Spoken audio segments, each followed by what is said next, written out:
Olá, eu sou o professor Amaury Catropa e este é o Histórias Empresariais. A cada programa eu trago para você um case real de empresas e seus mercados com seus produtos e suas marcas. Uma ilustração sobre como ações estratégicas corporativas podem explicar, na prática, conceitos acadêmicos da teoria. E hoje, o aspecto conceitual que nós vamos abordar novamente será gestão da inovação nessa série que nós estamos fazendo nos últimos programas. Só que hoje nós vamos falar sobre 3 fatores: o fator criatividade, o fator viabilidade e o fator desejo a respeito de produtos e serviços inovadores. E o case de hoje fala sobre uma empresa prestadora de serviços de transporte urbano por aplicativo. Bem, para começar, nós temos que conceituar esses 3 fatores. Então, vamos falar sobre eles. Os 3 fatores a que me refiro são aspectos em que um produto ou um serviço inovador deveria sempre privilegiar. Ele deve ser um produto ou um serviço que agregue criatividade, mas também que agregue viabilidade de ser lançado no mercado com sucesso. E, por fim, um terceiro aspecto que tem a ver com o cliente. O produto ou o serviço devem ambos serem demandados, devem ser desejados pelo cliente. Vamos falar um pouquinho sobre essas 3 expressões. O que é exatamente criatividade e qual a relação que essa palavra tem com inovação? Então vamos recorrer aqui ao velho mestre Theodore Levitt, que foi um eminente professor da Harvard Business School, uma das melhores escolas de administração do mundo. Então ele dizia o seguinte, naquele livro que aparece ali, que a diferença entre criatividade e inovação é essa aqui. Criatividade é pensar coisas novas, inovação é fazer essas coisas novas. E, portanto, há uma complementariedade entre as duas expressões. Vamos falar sobre criatividade, lembrando que, sob o ponto de vista das empresas, quanto mais se agrega valor a uma ideia, através de aspectos criativos embutidos nessa ideia, mais se abre oportunidade de negócios para esses produtos e para esses serviços. Só que tem o seguinte, inovação criativa, ela pode ter 2 vertentes. Uma delas é quando a inovação é evolutiva, ela é incremental, digamos assim. O outro aspecto é quando ela é disruptiva, uma palavra da moda que nós vamos tentar explicar para vocês na sequência. Esse conceito, ou esses conceitos um pouco teóricos, ficam chatos, mas na medida em que a gente for dando exemplos, talvez isso se torne mais palatável. Vamos falar sobre as 2 inovações. A primeira delas, que é a evolutiva, ela pode ser explicada fazendo-se um paralelo com o que acontece com os espécimes vivos, né? Há uma tendência natural de todo ser vivo ser, ao longo do tempo, ou ter ao longo do tempo uma evolução genética. Com produtos e serviços acontece a mesma coisa, quer dizer, quando há progressos nos padrões estabelecidos no mercado ou no ambiente, mas esses progressos são graduais, eles são discretos, então nós dizemos que a inovação foi meramente evolutiva, foi incremental, ela foi discreta. Vamos dar um exemplo disso para ficar mais claro? Então vamos imaginar uma situação prática que seria a seguinte, você vai ao seu dentista, que é um prestador de serviço, evidentemente. E você diz ao seu dentista, isso é só um exemplo, é claro, você diz a ele o seguinte, não estou satisfeito com a aparência estética dos meus dentes, mas não quero fazer nenhuma mudança radical, não quero fazer implantes, não quero tirar dentes, não quero fazer processo de branqueamento, nada disso. Então aí ele lhe oferece uma solução que é uma inovação, sim, mas uma inovação discreta. Ele transforma os seus dentes dessa forma que você vê ali. Claro, é notório que eles estão mais esteticamente mais bonitos, estão mais regulares, mas o que aconteceu ali foi o seguinte, os dentes são os mesmos. Simplesmente se encapou esses dentes com uma fina camada chamada lente de contato dental, que é um assunto hoje muito presente nos consultórios odontológicos. Mas é uma inovação discreta, ela é evolutiva. Agora, o que seria aquela outra, que aliás é o foco principal do nosso case de hoje, a tal da inovação disruptiva, ela é radical. Essa é a inovação que acontece quando há uma quebra, um rompimento de padrões no mercado, no ambiente, mas rompimento numa situação absolutamente imprevista, uma situação radical, portanto, né? Vamos dar um exemplo disso aqui também, voltando ao assunto odontologia, voltando aos consultórios dentários. Uma inovação disruptiva que já é presente, já é percebida, é aquela em que quando você precisa fazer uma prótese nos seus dentes, o dentista, ao invés de utilizar o método tradicional de colocar aquela moldeira com uma massa para ver o formato em que os seus dentes estão naquele momento, ele faz um registro de imagem da sua boca. E esse registro de imagem é passado através de uma impressora 3D para um laboratório protético, e que com essa informação em 3 dimensões constrói a prótese. Isso é uma inovação? Mas ela foi, no momento que chegou, extremamente disruptiva, radical. Ela quebrou realmente paradigmas existentes nesse mercado. Vamos falar do segundo aspecto agora, que é relacionado à viabilidade. No primeiro, nós dissemos o quanto uma ideia inovadora atrai um cliente por ela ser criativa. Agora nós vamos falar o quanto ela atrai por ela ser viável.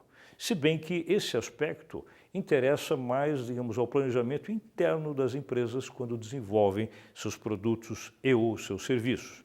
Isso quer dizer o seguinte: não basta o produto ser eficiente, é preciso que ele seja viável em termos de não conflitar com legislações relacionadas àquele ambiente de negócio, ele ser tecnologicamente, ou seja, ter um domínio de conhecimento controlado pela empresa, ele tecnicamente ser viável, ou seja, a gente fala sobre técnica como o domínio da habilidade, não do conhecimento. A empresa tem habilidade para poder desenvolver, construir e lançar esse tipo de produto.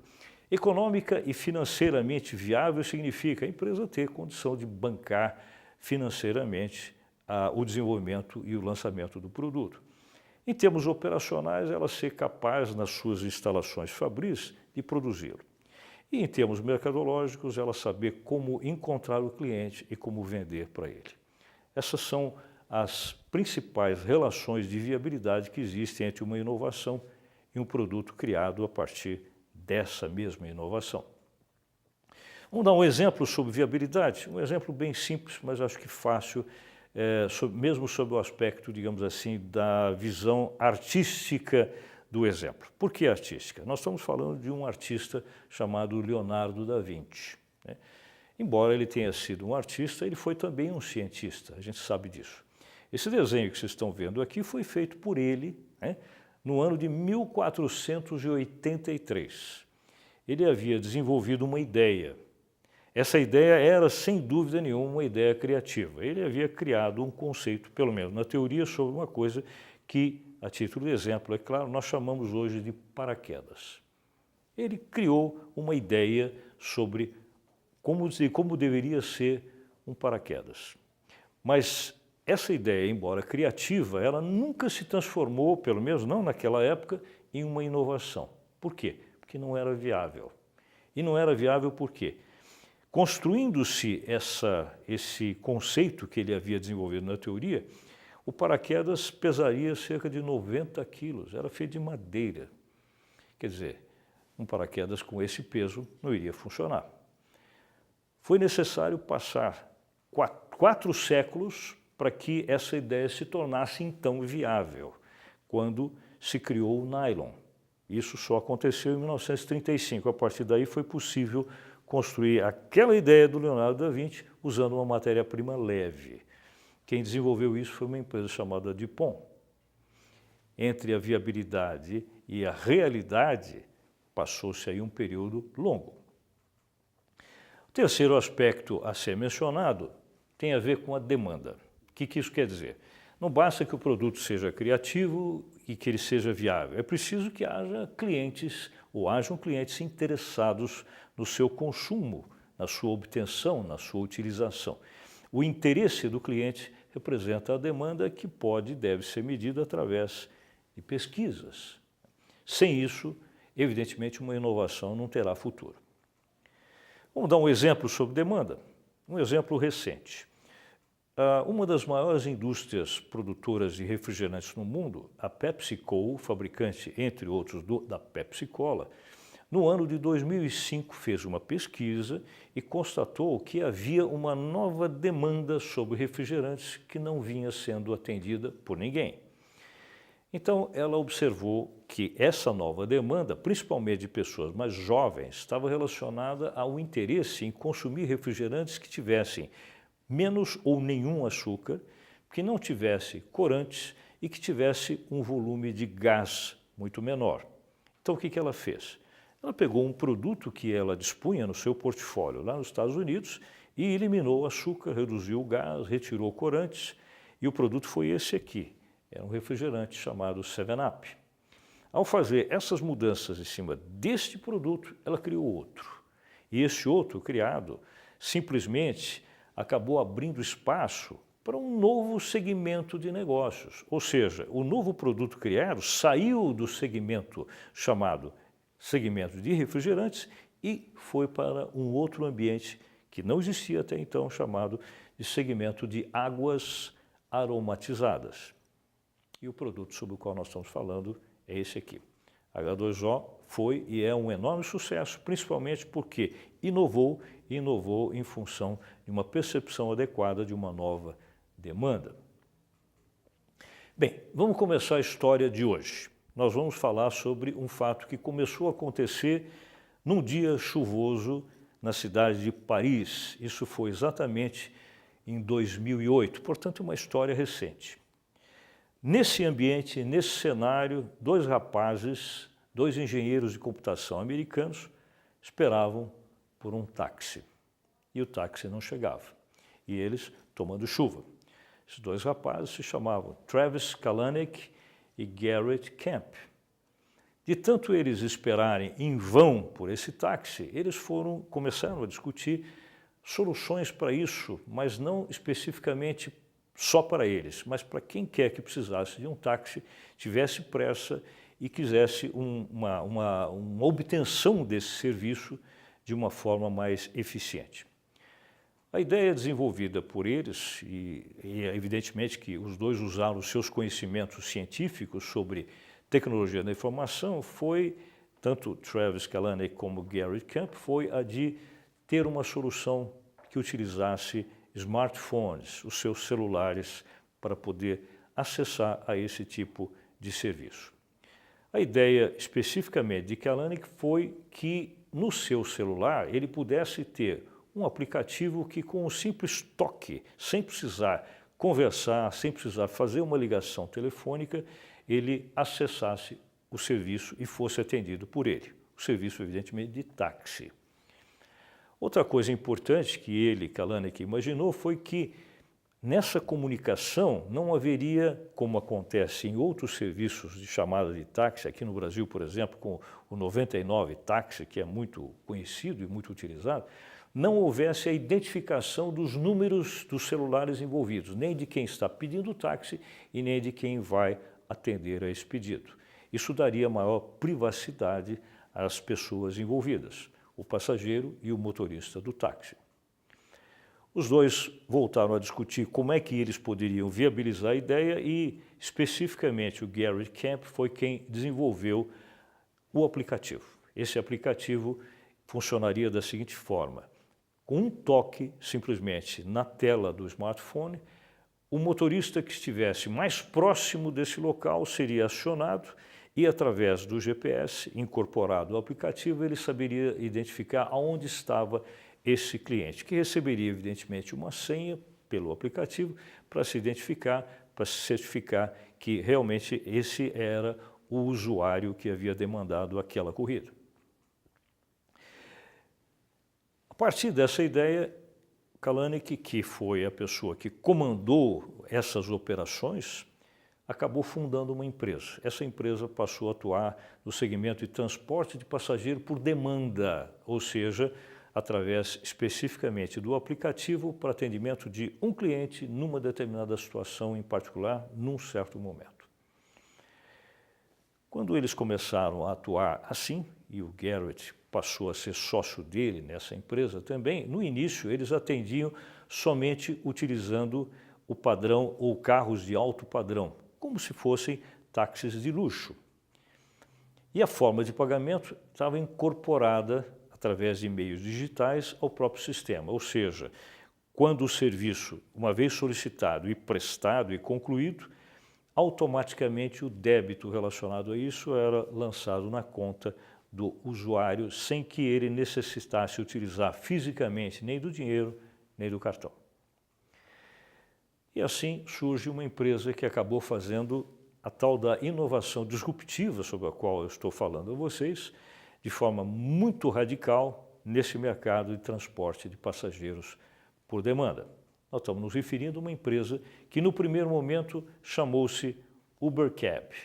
Depois o nome foi simplificado para simplesmente Uber. E ao longo do tempo, as imagens iconográficas representativas do seu logo foram mudando até chegar à imagem que representa fisicamente a logomarca da empresa, que é essa que vocês estão vendo aqui. Travis Kalanick fundou essa empresa no ano de 2009, portanto, uma empresa muito recente nesse mercado no mundo. É importante a gente saber que uma empresa se valoriza na medida em que tem grandes investidores que se interessam em inverter capitais nela. Vou dar alguns exemplos para vocês de grandes investidores da Uber nos dias de hoje. Empresas como Microsoft, Google Ventures, que é o braço da Google para investimentos financeiros, a Toyota, Citigroup, dono do Citibank, e empresas do ambiente financeiro como Goldman Sachs e Morgan Stanley. Ou seja, não é pouca coisa. Essas grandes corporações se interessando pelo Uber já estão atestando a importância dos negócios do Uber e principalmente do retorno que a empresa dá.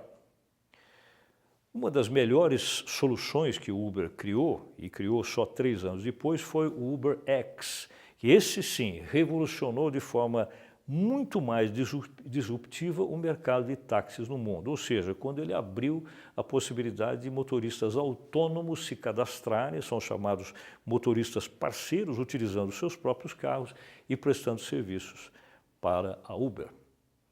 Isso popularizou intensamente o serviço da Uber no mundo inteiro. Mas ela foi criando outras soluções inovadoras, como, por exemplo, em 2014, a ideia de atender usuários que buscam por entrega de comida, chamado Uber Eats, também de grande sucesso hoje no mundo todo. Um outro, que foi restrito durante algum tempo apenas aos Estados Unidos, foi o Uber Pool, que é um serviço de carona compartilhada. Quem tivesse, por exemplo, uma van, poderia atender várias pessoas que não têm nenhuma correlação com as outras, simplesmente pelo fato delas buscarem um mesmo destino. Quem faria com que essas pessoas fossem organizadas por destino? O modelo do aplicativo, né? Um outro serviço também criado por eles foi o chamado Uber Chopper, transporte através de helicóptero, transporte urbano também, evidentemente. Mas atente para o seguinte aspecto, essa empresa, eu estou me referindo à Uber, ela nunca foi proprietária de nenhum carro, nenhuma moto, nenhuma van e muito menos qualquer helicóptero. Ela simplesmente fazia a conexão entre quem tinha um meio de transporte com quem deseja ser transportado, meramente utilizando o aplicativo. Mas o Uber começou a viver momentos difíceis quando ela teve uma denúncia contra ela de plágio no seu projeto de carros autônomos. Nós sabemos que o carro autônomo é aquele que não necessita de motorista. Google declarou que a tecnologia era dela, da Google. E veja, a Google era uma das investidoras na própria Uber, né? Outra denúncia importante foi feita com relação a uma empresa concorrente chamada Lyft, que declarou que a empresa Uber estava fazendo espionagem industrial com relação ao atendimento dos seus próprios clientes. Um outro caso extremamente rumoroso aconteceu com uma ex-funcionária da Uber chamada Susan Fowler, que declarou ter sido alvo de assédio enquanto trabalhava na empresa. E para completar, esse fato que talvez foi o mais relevante. O Kalanick, que é visto ali atrás, tomou um carro, o Uber, e ao final da corrida, no momento que ele foi sair do carro, o motorista começou a conversar com ele e fazer a ele uma queixa sobre os valores pagos pela Uber para os motoristas parceiros. Acontece que Kalanick não sabia que havia uma câmera filmando, e esse vídeo ele acabou viralizando na internet porque mostra uma conversa não muito polida, digamos assim, do presidente da Uber com um dos seus parceiros, no caso o motorista. Isso acabou criando uma imagem muito ruim para a empresa como um todo. Em função disso, no dia 20 de junho de 2017, em função de todos esses fatos, Kalanick acaba renunciando ao posto de CEO da empresa e foi substituído por esse homem que aparece aqui, que veio de uma outra empresa, de um outro ramo, para trazer a sua experiência de gestão. E agora eu pergunto para você que está nos vendo em casa, se você tivesse no lugar desse homem, mediante essa crise toda, dessa empresa de tanto sucesso, sucesso repentino, uma inovação absolutamente disruptiva, o que você faria se fosse o CEO dessa empresa, sob o aspecto de gestão da inovação, para focar ideias novas, que sejam criativas, viáveis e desejadas sob o aspecto do cliente para sair dessa crise? O que você faria? Bem, enquanto você reflete sobre isso, vou mostrar para vocês algumas das ideias que a empresa implementou. A primeira delas, sob o aspecto da inovação criativa evolutiva, nós estamos lembrados do que significa isso, né? Ela criou uma espécie de gabinete de crise dentro da empresa para poder reparar os danos que haviam sido gerados sobre a imagem e a cultura da empresa por conta de todas aquelas reclamações. Então, essa equipe aqui ficou responsável por fazer negociações com reclamantes, principalmente com motoristas parceiros, com pessoas como aquela Susan Fowler, que tinha uma demanda judicial contra a empresa e assim por diante. Mas o mais interessante foi, sob o ponto de vista da inovação disruptiva, uma ideia que a empresa teve, que até hoje é vista, embora esteja sendo desenvolvida na prática, sim, mas vista como algo um pouco esquisito, né? A inovação criativa disruptiva que agora eles estão querendo colocar em prática é essa que vocês estão vendo aqui. Isso aqui é um modelo real, né? Isso aqui não é um protótipo, né? A ideia seria criar, acreditem vocês, táxis voadores. Soa meio isso algo bem humorado, né? Mas na verdade é um serviço aéreo chamado Serviço Aéreo de Mobilidade Urbana, em que eles estão desenvolvendo em parceria com a NASA. Isso que vocês estão vendo ali é, na verdade, um aparelho que faz as duas funções, as funções de um avião, vamos dizer, no trânsito, e faz as funções de um helicóptero no pouso e na decolagem. Então, a coisa funciona, ou vai funcionar assim, em topos de prédios de grandes cidades, isso vai começar a funcionar em Nova York, se coloca os locais de pouso e decolagem, e existe um acesso fechado por uma porta de vidro em que um usuário que queira se utilizar desse meio de transporte vai até esse local, no topo do prédio, a porta está fechada, tem um leitor sobre o qual ele vai colocar o seu smartphone. No smartphone tem a identificação desse serviço e tem um código QR. Quando esse código QR é lido por esse leitor, a porta é aberta, o acesso ao usuário é liberado, ele toma esse veículo e esse veículo vai fazendo pousos como se fossem estações em vários topos de prédios da cidade. E ele desce na estação que é de sua conveniência. Isso aqui é uma inovação altamente disruptiva que, quando isso efetivamente começar a funcionar, se der bom resultado, vai causar uma mudança radical nesse mercado, pelo menos nas grandes metrópoles. Uma estratégia, sob o ponto de vista de inovação viável, é a ideia, ainda não colocada em prática, de se fazer o IPO da empresa. Nós sabemos, Initial Public Offering é nada mais nada menos do que a abertura de capital, o lançamento de ações da empresa no mercado. Antes dessa crise toda, o valor de mercado da Uber era de 62,5 bilhões de dólares. Eles tiveram uma perda de 30%. Mas ainda assim, hoje, a empresa vale 48 bilhões de dólares, que não é pouca coisa.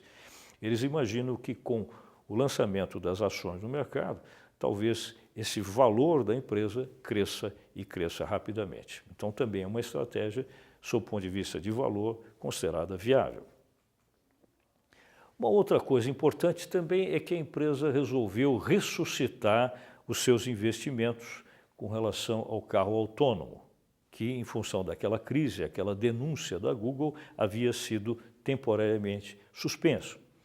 A ideia deles de voltar a esse investimento conta com o apoio de um departamento que foi criado dentro da empresa que chama-se ATG, Advanced Technologies Group, um grupo de tecnologias avançadas cujo objetivo dentro da empresa é pesquisar sempre inovações de alta tecnologia como essa. Talvez no futuro próximo não haja realmente mais motoristas em táxis, pelo menos é a aposta que a Uber faz. Poderíamos resumir para vocês que hoje, 2018, os dados da Uber no mundo são os seguintes. Ela tem mais ou menos 18 mil empregados pelo mundo todo, atua em 65 países, tem mais de 3 milhões de motoristas parceiros e mais de 75 milhões de usuários cadastrados. Também não é pouca coisa. Resumindo, a gente poderia dizer que com essas estratégias, com o desenvolvimento dessas estratégias de gestão de inovação, a empresa visa, obviamente, crescer, voltar a crescer, focando esses três aspectos, ideias que sejam criativas, viáveis e desejadas sob o ponto de vista do consumidor, dos seus usuários de forma geral. Porque ao agir dessa maneira, essa empresa criou uma grande inovação disruptiva nesse mercado de transporte de passageiros. E sem ter um único carro de sua propriedade. Ela só faz a intermediação. Se essa história interessou a você, então na próxima semana eu tenho uma outra. E veja todos os nossos programas já exibidos através desse endereço do YouTube que aparece aqui na tela nesse momento. Fique comigo.